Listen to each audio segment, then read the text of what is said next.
ونستعينه ونستغفره ونؤمن به ونتوكل عليه ونعوذ بالله من شرور أنفسنا ومن سيئات أعمالنا من يهده الله فلا مضل له ومن يضلل فلا هادي له ونشهد أن لا إله إلا الله وحده لا شريك له ونشهد أن سيدنا وسندنا وحبيب ربنا ومولانا محمدا عبده ورسوله صلى الله عليه وعلى آله وأصحابه وبارك وسلم تسليما كثيرا أما بعد فأعوذ بالله من الشيطان الرجيم بسم الله الرحمن الرحيم والذين أوتوا العلم درجات وقال تعالى في آية أخرى والكاظمين الغيظ والعافين عن الناس والله يحب المحسنين وقال رسول الله صلى الله عليه وسلم أول من يدعى إلى الجنة الذين يحمدون الله في السراء والضراء أو كما قال عليه الصلاة والسلام আমরা সকলেই দিল থেকে দুরূদ শরীফ পাঠ করি اللهم صل على محمد وعلى آل محمد كما صليت على إبراهيم وعلى آل إبراهيم إنك حميد مجيد اللهم بارك على محمد وعلى آل محمد كما باركت على إبراهيم وعلى آل إبراهيم إنك حميد मजीद यहाँ हम सब मुसाफिर है कब्र आखिर ठिकाना कोई आगे रवाना है कोई पीछे रवाना बलगल उला बिकमालिह कशफ الدجى بجماله حسنت جميع خصاله صلوا عليه وآله दिन की सूरज डूब रही है हम लोगों के सामने रोज़ हशर में क्या खबर है मुस्तफ़ा की सामने बलगल उला बिकमाली كشف الدجى بجماله حسنت جميع خصاله صلوا عليه وآله प्यारे हाज़रीन मेरे मुहतरम आजीज़ दोस्तों अल्लाह जल्ला शानुहु अम्मा नवालुहुर दरबारे लाखों कोटी शुक्रिया आदाय करी যে আল্লাহ তাআলা আপনাকে আমাকে দুনিয়ার অসংখ্য অগণিত মানুষ থেকে নির্বাচিত করে আজকে আসসুবহা তাহফিজুল কোরআন মাদ্রাসার উদ্যোগে আয়োজিত আজকের এই দ্বীনি মাহফিলে আসার এবং বসার দ্বীনের কথাবার্তা বলার এবং শোনার তৌফিক দান করছেন এই জন্য সে রব্বুল আলামিনের দরবারে দিল থেকে শুকরিয়া আদায় করি আলহামদুলিল্লাহ प्यारे हाज़रीन আল্লাহ তাআলা মানুষকে দুনিয়াতে পাঠাইছেন সামান্য সময়ের জন্য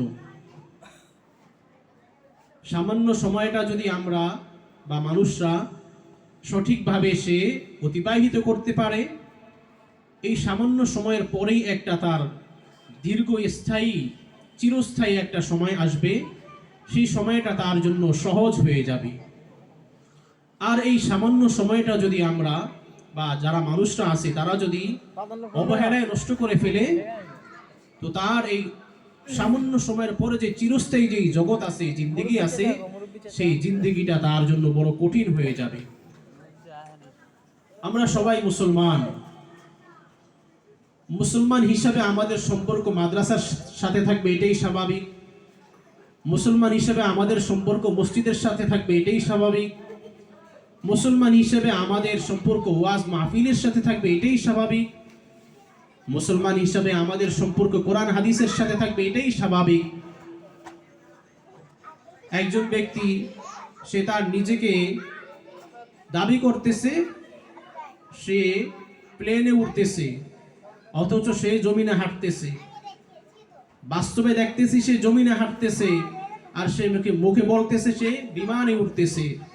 তো তার এই বলা এবং অবাস্তব মানুষের মধ্যে, মুসলমানদের মধ্যে, যাদের মাদ্রাসার সাথে সম্পর্ক থাকবে না, যাদের মসজিদের সাথে সম্পর্ক থাকবে না, যাদের দ্বীনের সাথে সম্পর্ক থাকবে না, যাদের কোরআন হাদিসের সাথে সম্পর্ক থাকবে না, ওয়াজ মাহফিলের সাথে সম্পর্ক থাকবে না, আলেম উলামাদের সাথে সম্পর্ক থাকবে না, তাদের কথাও এরকম অবাস্তব। তারা নামে শুধু মুসলমান, বাস্তবে মুসলমানই তো তাদের মধ্যে নেই। আল্লাহ তাআলা আমাদেরকে, প্রত্যেক মুসলমানকে আমাদের মুসলমানিত্ব ধারণ করার তৌফিক দান করুন। মুসলমান বলতে আমরা সবাই বিশ্বাস করি যে আমাদেরকে আল্লাহ তাআলা দুনিয়াতে পাঠাইছেন, আল্লাহ তাআলার বিধান অনুযায়ী আমাদের জিন্দেগি যাপন করতে হবে। সেই আমাদের 7 বছর থেকে শুরু করে যখন থেকে আমাদের উপর শরীয়তের বিধিবিধান আরোপিত হয়েছে, ফরজ বিধিবিধান, ওয়াজিব বিধিবিধান, নামাজের বিধিবিধান, হজ যাকাতের বিধিবিধানগুলো যখন থেকে আমাদের উপর আরোপিত হয়েছে, সেই সময় থেকে অদ্যাবধি পর্যন্ত আমি আমার জীবনকে কতটুকু মিলিয়ে দেখছি যে আমার এই জিন্দগিতে আমি মুসলমান হিসাবে আমার এই জিন্দগিটা কতটুকু সফল। মুসলমান হিসাবে আমি আমার যে দায়িত্ব ছিল সেই দায়িত্ব আমি কতটুকু পালন করতে পারছি। মুসলমান হিসাবে আমার কোন জায়গায় বসা দরকার ছিল আমি কোন জায়গায় বসলাম। মুসলমান হিসাবে আমার কি বলা দরকার ছিল আমি কি বললাম। মুসলমান হিসাবে আমার সন্তানকে আমি কি শিক্ষা দেওয়ার কথা ছিল আমি আমার সন্তানকে কি শিক্ষা দিলাম। আমার সন্তান ক্লাস 10-এ পড়ে, বড় ডিগ্রিধারী, আমার সন্তান নামাজ পড়তে পারে না। আমার সন্তান অনর্গল ইংরেজি বলতে পারে, বিভিন্ন বিভিন্ন ল্যাঙ্গুয়েজে সে কথা বলতে পারে, আমার সন্তান কোরআন পড়তে পারে না। অথচ আমি মুসলমান, আমার সন্তানও মুসলমান। হাদিসের মধ্যে আসছে কুল্লু মাউলুদিন ইউলাদু আলাল ফিতরাহ فأبواه يهودانه أو ينصرانه أو يمجسانه أو كما قال عليه الصلاة والسلام। দুনিয়াতে যত বনি আদম আল্লাহ তাআলা পাঠান সবাই দিন নিয়ে আসে, ইসলামী ফিতরতের উপরেই তারা জন্মগ্রহণ করে, নিষ্পাপ অবস্থায় জন্মগ্রহণ করে। ফাআবাওয়াহু ইউহাউবিদানিহি, এরপরে তার বাবা যদি ইহুদি হয় অথবা বাবা তাকে ইহুদি বানাইতে চায় তো তাকে ইহুদি বানিয়ে ফেলে। আও ইউনাসসিরানিহি, অথবা তার বাবা মা যদি নাসারা হয়, খ্রিস্টান হয়, তো ওই সন্তানও নাসারা খ্রিস্টান হয়ে যায়। অথবা বাবা মা তো মুসলমান কিন্তু বাচ্চাকে সেই খ্রিস্টানদের কৃষ্টি কালচার থেকে ফিরাইলো না, তো এই বাবা মা তাকে কি বানিয়ে ফেললো, খ্রিস্টান বানিয়ে ফেললো। আও ইউমাজ্জিসানিহি, অথবা এই বনি আদম যে দুনিয়াতে ভূমিষ্ঠ হলো তার বাবা মা যদি অগ্নি পূজনী হয় তো সেই সন্তান অগ্নি পূজক হয়ে যায়। বড় সৌভাগ্যবান আমাদের যে আল্লাহ তাআলা আমাদেরকে মুসলমানদের ঘরে জন্ম দিয়েছেন, আমরা মুসলমান হিসেবে দুনিয়াতে জন্মগ্রহণ করতে পারছি। একজন মুসলমানের মর্যাদা আল্লাহ তাআলার কাছে এত বেশি যে গোটা দুনিয়া একদিকে, একজন মুসলমান আরেকদিকে, তো আল্লাহ একজন মুসলমানকে প্রাধান্য দান করবেন। হাদিসের মধ্যে আসছে লা তাকুমুস সাআ হাত্তা ইয়াকুলা আর-রাজুলু লা ইলাহা ইল্লাল্লাহ, অর্থাৎ যতদিন পর্যন্ত একজন ওইরকম মুসলমান পাওয়া যাবে যে লা ইলাহা ইল্লাল্লাহ বলতে পারে, আল্লাহকে আল্লাহ বলনেওয়ালা দুনিয়াতে অবশিষ্ট থাকবে, ততদিন পর্যন্ত আল্লাহ তাআলা এই কুল কায়নাত সব কিছু স্থির রাখবেন। কাফের মুশরিকরা সবাইকে আল্লাহ তাআলা খাওয়াবেন। সূর্য পূর্ব দিক থেকে উঠবে, পশ্চিম দিকে অস্ত যাবে, গাছে ফল আসবে, সিজন অনুযায়ী সিজন পরিবর্তন হবে, শুধু একমাত্র একজন মুসলমানের কারণে। যেই দিনে একজন মুসলমানও দুনিয়াতে থাকবে না সেই দিন আল্লাহ তাআলা এই দুনিয়াকে ধ্বংস করে দিবেন, কিয়ামত সংঘটিত করে দিবেন। কারণ আল্লাহ তাআলার উদ্দেশ্য এখন এখানে আর বিদ্যমান নেই। যার কারণে মুসলমান দুনিয়াতে টিকে থাকার জন্য সবচেয়ে বড় মাধ্যম হচ্ছে কোরআন এবং হাদিসের সাথে লেগে থাকা। যতদিন পর্যন্ত মুসলমান ছেলেপেলেরা, মেয়েরা, মা বোনেরা কোরআন এবং হাদিসের সাথে লেগে থাকবে, ততদিন পর্যন্ত আল্লাহ তাআলা এই পৃথিবীতে কিয়ামত কায়েম করবেন না। এই জন্য মানুষ ব্যতীত আরো যত মাখলুকাত আছে, তারা ওই সমস্ত ব্যক্তিবর্গের জন্য দোয়া করে যারা কোরআন হাদিস শিখে এবং অপরকে শিখায়। যেমনটা হাদিসের মধ্যে আসছে, وَإِنَّ الْمَلَائِكَةَ لَتَضَعُ أَجْنِحَتَهَا رِضًا لِطَالِبِ الْعِلْمِ। কোরআন হাদিসের শিক্ষার্থী যারা হবে তাদের সন্তুষ্টির জন্য রহমতের ফেরেশতারা তাদের নূরের পাখাকে বিছিয়ে দেয়। দুনিয়ার কোনো যত বড় ডিগ্রিধারী কলেজ ইউনিভার্সিটি হোক না কেন, সেখানে এই ওয়াদা নাই যে সেই ছাত্রদের পায়ের নিচে, সেই ছাত্রীদের পায়ের নিচে ফেরেশতারা নূরের পাখা বিছিয়ে দিবে। একমাত্র কোরআন এবং হাদিসের ইলমই এমন ইলম, যে ইলম যদি আপনার বাচ্চা শিখতে পারে, আপনার বাচ্চার পায়ের নিচে ফেরেশতারা নূরের পাখা বিছিয়ে দিবে। وَإِنَّ الْمَلَائِكَةَ لَتَضَعُ أَجْنِحَتَهَا رِضًا لِطَالِبِ الْعِلْمِ। এইটুকু তালেবে ইলমের ফজিলত, আর অনেক ফজিলত আছে। আপনার বাচ্চা, আপনার ছেলে হোক মেয়ে হোক, সে যদি এই কোরআন হাদিস শিখা অবস্থায় সে যদি মারা যায়, সে শাহাদাতের মর্যাদা পাবে। আপনি একজন বাবা হন আর মা হন, আপনি শহীদের মা হিসাবে আপনি আল্লাহর কাছে ভূষিত হবেন। আপনার ছেলে মেয়েকে যদি আপনি তালেবে ইলমের জমানা শেষ করে, অর্থাৎ ছাত্র জমানা শেষ করে যদি তাকে আলেম বানাইতে পারেন, হাফেজা বানাইতে পারেন, তাদের আবার আরো বড় ফজিলত। তাদের ফজিলত সম্পর্কে হাদিসের মধ্যে আসছে, ওয়া ইন্নাল আলিমা, আর যে ব্যক্তি আলেম হলো লা ইস্তাগফিরু লাহু মান ফিস সামাওয়াতি ওয়াল আরদ, আসমানবাসী এবং জমিনবাসী এই সবাই ওই আলেমের জন্য মাগফিরাত কামনা করতে থাকে। হাত্তাল হিতানু ফি জাওফিল মা, এমনকি হাদিসের মধ্যে এমনও পাওয়া যায় গর্তের পিপিলিকা যে আছে, ওই পিপিলিকাও এই আলেমের জন্য দোয়া করে। আজকে সেই আলেমরা, আমরা তাদেরকে মূল্যায়ন করতে জানি না। আমরা এই এলেমকে অকেজো মনে করে অনেকে। আমার বাচ্চা যত বড় ডিগ্রিধারী হোক, সে যদি নামাজ পড়তে না পারে, এই ডিগ্রি আমার কি কাজে আসবে? আমার সন্তান যত বড় ডিগ্রিধারী হোক, আমার সন্তান যদি আমার মৃত্যুর পরে রব্বিরহামহুমা কামা রব্বায়ানি সগীরা বলে দোয়া করতে না পারে, এই ডিগ্রি দিয়ে আমার কি লাভ হবে? মেরে মুহতারাম দোস্ত, আমাদের বুঝতে হবে, আবেগের সাথে গা ভাসিয়ে দিয়ে আমাদের জিন্দেগি যাপন করলে চলবে না। আজকে আপনি বেঁচে আছেন, কয়দিন বেঁচে থাকবেন? চলে যেতে হবে অন্ধকার কবরে। দুনিয়াতে কি রেখে যাইতেছেন? আপনার সন্তান কি মানুষ হইছে না অমানুষ হইছে? আপনার সন্তান কি 5 ওয়াক্ত নামাজ পড়ে আপনার জন্য দোয়া করবে, নাকি নিশার জগতে ঘুরে বেড়াবে? এই সিদ্ধান্ত আপনার কাছে। হাদিসের মধ্যে স্পষ্ট আসছে, মানুষকে বিভিন্ন বিষয়ে প্রশ্ন করা হবে জিম্মাদারি সম্পর্কে। আলা কুল্লুকুম রাইন ওয়া কুল্লুকুম মাসউলুন আন রাইয়াতিহি। জেনে রাখো, তোমরা সবাই জিম্মাদার। এখানে আলেমের কথা বলে নাই, গায়রে আলেমের কথা বলে নাই, শুধু শিক্ষিতের কথা বলে নাই, অশিক্ষিতের কথা বলে নাই, এখানে যিনি বস আছে তার কথা বলে নাই, যিনি কর্মচারী আছে শুধু তার কথা বলে নাই, সবাইকে আমভাবে বলছি। ধনী গরিব, শহরের গ্রামের সবার কথাই বলছি। আলা কুল্লুকুম রাইন। আলা একটা হচ্ছে হরফে তাম্বি বলা হয় এটাকে আরবি ভাষায়, সতর্ক করার জন্য। যে যদি কোনো মজমায় কেউ কথা বলে, আমরা তাকে সতর্ক করার জন্য কি বলি? এই কথা বলবা না, এই সতর্ক হও, এই এদিকে খেয়াল করো। এভাবে যেরকম আমরা বাংলায় ব্যবহার করি, তো আরবিতেও আলা শব্দটাকে বলা হয় হরফে তাম্বি। মনোযোগ আকর্ষণ করার জন্য এই শব্দকে ব্যবহার করা হয়।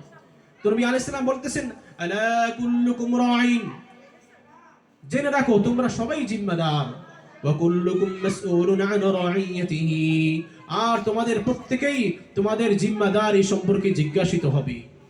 যে নিজেকে যত বড় বুদ্ধিমান মনে করে, তার জিম্মাদারিও তত বেশি। যে যত বড় নেতা, তার জিম্মাদারিও তত বেশি। যে ঘরের যত বড় অভিভাবক, তার জিম্মাদারিও তত বেশি। এখন প্রশ্ন হয়, যদি কোনো ব্যক্তি এরকম থাকে, যে কোনো অভিভাবক না, যে কোনো বস না, যে কোনো এলেম কালাম কিছুই জানে না, অর্থাৎ যার আন্ডারে কোনো লোক নাই, সে কার জিম্মাদার? প্রশ্ন হতে পারে না? আর ইসু আসতে সবাই জিম্মাদার। এখন যেই ব্যক্তি রাস্তায় ঘোরাফেরা করতেছে বা ফকির, ওর কর্তৃত্ব কারোর উপর চলে না, তার ব্যাপারে এই হাদিস কি বলে? তার ব্যাপারে হইল সে তার 3.5 হাত বডির ব্যাপারে জিম্মাদার। তার হাত তার নিয়ন্ত্রণে চলতে হবে, অর্থাৎ আল্লাহর নিয়ন্ত্রণে চলতে হবে। সে তার হাত দিয়ে কোনো গুনাহের কাজ করবে না। তার চোখ সে নিয়ন্ত্রণে রাখতে হবে, অপাত্রে চোখ দেওয়া যাবে না। তার জবান সত্য কথা বলতে হবে, কোরআন তিলাওয়াত করতে হবে, দ্বীনের কথা বলতে হবে, এটাই তার জিম্মাদার। অর্থাৎ এক কথায় সে তার কর্তৃত্ব কোথাও যদি না খাটে, কমপক্ষে সে তার 3.5 হাত বডির উপরে সে জিম্মাদার।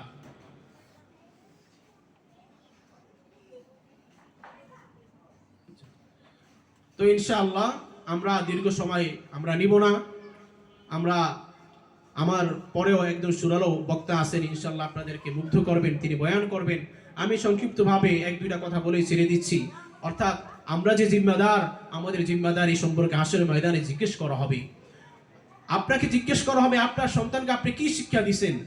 হাসরের ময়দানে অনেক বাবা মা সে নিজে দিনদার ছিল, নিজে নামাজি ছিল, নিজে পর্দানিশীন ছিল, কিন্তু নিজের সন্তানকে পর্দানিশীন বানায় নাই, নিজের সন্তানকে দিনদার বানায় নাই, নিজের সন্তানকে দিন সম্পর্কে শিখায় নাই, যার কারণে হাসরের ময়দানে তারা ধরা খেয়ে যাবে। কোরআন মাজিদের এক জায়গায় আল্লাহ তাআলা বলতেছেন, وقال الذين كفروا ربنا أرنا الذين أضلانا من الجن والإنس। কাফিররা বলবে, অস্বীকারকারীরা বলবে, রব্বানা, হে আমাদের রব, আরিনাল লাযাইনি আযাল্লানা মিনাল জিন্নি ওয়াল ইনস, মানুষ এবং জিনদের মধ্যে যারা আমাদেরকে ধোঁকা দিয়েছে, প্রতারিত করেছে, আমাদেরকে তাদেরকে দেখিয়ে দেন। নাজআলহুমা তাহতা আকদামিনা, আমরা আজকে তাদেরকে পদদলিত করব। লিতাকুনু মিনাল আসফালিন, লিয়াকুনা মিনাল আসফালিন, এরকম আছে যাতে তারা যথার্থ লজ্জিত হইতে পারে। কেন তারা আমাদেরকে দ্বীনের রাস্তায় পরিচালিত করে নাই? মেরে মুহতারাম দোস্ত, আমাদের জিম্মাদের এই না যে আমরা সন্তানকে জন্ম দিয়ে ছেড়ে দিলাম। আমাদের সন্তান আমাদের সম্পদ। ইন্নামা আমওয়ালুকুম ওয়া আওলাদুকুম ফিতনা, মানুষের ধন সম্পদ, মানুষের জনসম্পদ, এগুলো আল্লাহর পক্ষ থেকে পরীক্ষা। এজন্য আমাদেরকে আমাদের সন্তান সম্পর্কে জিজ্ঞেস করা হবে, আমাদেরকে আমাদের মাল সম্পর্কেও জিজ্ঞেস করা হবে। মাদ্রাসায় মসজিদে টাকা দিতে গেলে আমাদের হাত ছোট হয়ে যায়। মাদ্রাসায় আমাদের বাচ্চাদেরকে দিলে আমাদের দিল সংকীর্ণ হয়ে যায়। কেন আমাদের দিল সংকীর্ণ হবে? মাদ্রাসায় যদি আপনার বাচ্চাকে আপনি পড়াইতে পারেন, আপনার বাচ্চা হয়তো বড় ডিগ্রিধারী হবে না, কিন্তু আপনার বাচ্চা কখনো মদখোর হবে না, আপনার বাচ্চা কখনো জুয়াখোর হবে না, আপনার বাচ্চা কখনো নেশার জগতে ফিরে যাবে না। আপনার বাচ্চা আপনার জন্য দোয়া করবে, আপনার ছেলে আপনার জন্য জানাজার নামাজ পড়াইতে পারবে, আপনার মেয়ে আপনাকে গোসল দিতে পারবে। আপনি যদি মা হন, আপনার গোসলের জন্য প্রতিবেশী মহিলাকে ডেকে আনা লাগবে না, আপনার মেয়েই আপনাকে গোসল দিবে। আপনার ছেলে যদি আলেম হয়, দ্বীনি শিক্ষায় শিক্ষিত হয়, আপনার ছেলেই আপনাকে গোসল দিতে পারবে। আমরা অনেক সময় দেখি এরকম বাবা মা মারা যায়, তাদেরকে দাফন কাফন করার জন্য কোনো মানুষ থাকে না, বাইরে থেকে মানুষ ডেকে আনতে হয়। মেরে মুহতারাম দোস্ত, আজকে আমরা যেখানে বসতে পারছি, আমরা যে মাদ্রাসার উদ্যোগে এখানে বসতে পারছি, এই মাদ্রাসা আল্লাহর পক্ষ থেকে আমাদের জন্য বড় একটা নিয়ামত, বড় একটা মেহেরবানি। যতদিন পর্যন্ত এই মাদ্রাসাগুলো টিকে থাকবে, ততদিন পর্যন্ত কোরআন হাদিসের চর্চা থাকবে, যতদিন পর্যন্ত কোরআন হাদিসের চর্চা থাকবে, ততদিন পর্যন্ত তালেবে ইলমরা বিদ্যমান থাকবে, যতদিন তালেবে ইলম বিদ্যমান থাকবে, ততদিন আলেম বিদ্যমান থাকবে, যতদিন আলেমরা বিদ্যমান থাকবে, ততদিন পর্যন্ত উম্মত গোমরাহ হতে পারবে না। যতদিন পর্যন্ত উম্মতে মুহাম্মাদি গোমরাহ হবে না, ততদিন পর্যন্ত আল্লাহ তাআলা কিয়ামত সংঘটিত করবে না। মেরে মুহতারাম দোস্ত, এই জন্য আমরা সিদ্ধান্ত নেই আমাদের সন্তানদেরকে আমরা কোথায় পড়াবো। আমার অনেক পরিচিত জন আছে, তাদের বাচ্চারা স্কুলে অনেক উপরের ক্লাসে পড়ে, অনেক ভালো মেধা, কিন্তু তারা যদি জিজ্ঞেস করি ফজরের নামাজ কয় রাকাত, সে বলতে পারে না। সে নামাজ পড়া তো দূরের কথা, কয় রাকাত সেটাই বলতে পারে না। জোহরের নামাজ কয় রাকাত বলতে পারে না, আসরের নামাজ কয় রাকাত বলতে পারে না। অথচ নামাজ হচ্ছে ফরজ, আল্লাহ তাআলার ফরজ বিধান। নামাজের ওয়াজিব কয়টি বলতে পারে না, ফরজ কয়টি বলতে পারে না, সুন্নত কয়টি বলতে পারে না। বড় দুর্ভাগ্য তাদের জন্য যারা দুনিয়াবি বড় বড় ডিগ্রি অর্জন করে, অথচ দিন সম্পর্কে অনেক অনভিজ্ঞ থাকে। এই জন্য আমরা আমাদের বাচ্চাদেরকে যারা স্কুলে পড়ে, কোনো সমস্যা নেই, পড়ুক, তাদেরকে কমপক্ষে দ্বীনি শিক্ষার জন্য আমরা শিক্ষিত করি। আর যদি আমরা মাদ্রাসা দিতে পারি, তাহলে তো আর কোনো কথাই নেই। আল্লাহ তাআলা আমাদেরকে আমাদের আখিরাতের জিন্দেগি সহজ করার জন্য আমাদের সন্তানদেরকে যেন আমরা দ্বীনি শিক্ষা শিক্ষিত করি, আল্লাহ তাআলা আমাদেরকে সেই তৌফিক দান করুন। এখনই আপনাদের সামনে আমাদের আজকের সর্বশেষ বক্তা উনি ইনশাআল্লাহ আপনাদেরকে ওনার মূল্যবান নসিহত পেশ করে আপনাদেরকে মুগ্ধ করবেন। আপনারা সবাই মুনাজাত শেষ করে আমরা এখান থেকে ইনশাআল্লাহ যাব। যতটুকু বলা হলো আল্লাহ তাআলা আমাদের সকলকে আমল করার তৌফিক দান করুন।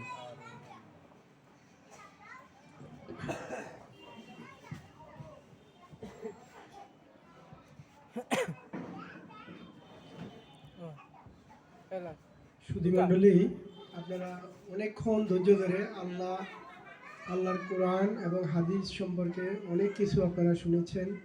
আমরা আপনাদের ধৈর্যের বাঁধ ভাঙাবো না।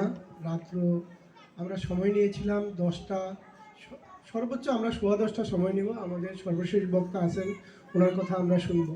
আমরা এই মাদ্রাসাটি আমার মিসেস সালমা বেগম পরিচালনা করেন। আমাদের উদ্দেশ্য হলো কোরআনের শিক্ষা সবার মধ্যে ছড়িয়ে দেওয়া। আমাদের এখানে আমরা ব্যবসার উদ্দেশ্যে এই মাদ্রাসা প্রতিষ্ঠিত করি নাই। আপনাদের কাছে অনুরোধ, যদি কোনো এতিম বাচ্চা থাকে কেউ, তাদের বাচ্চাকে এখানে নিয়ে আসবেন, আমরা ফ্রি পড়াবো। আপনাদের কাছে অনুরোধ, সবাই শিক্ষা গ্রহণ করার অধিকার আছে। আমরা সবার মধ্যে জ্ঞান বিতরণ করতে চাই। আমি ঢাকা বিশ্ববিদ্যালয় থেকে পড়াশোনা করেছি, আমি জনতা ব্যাংকে আছি, জনতা ব্যাংকের ম্যানেজার হিসাবে। আমরা এখানে আসছি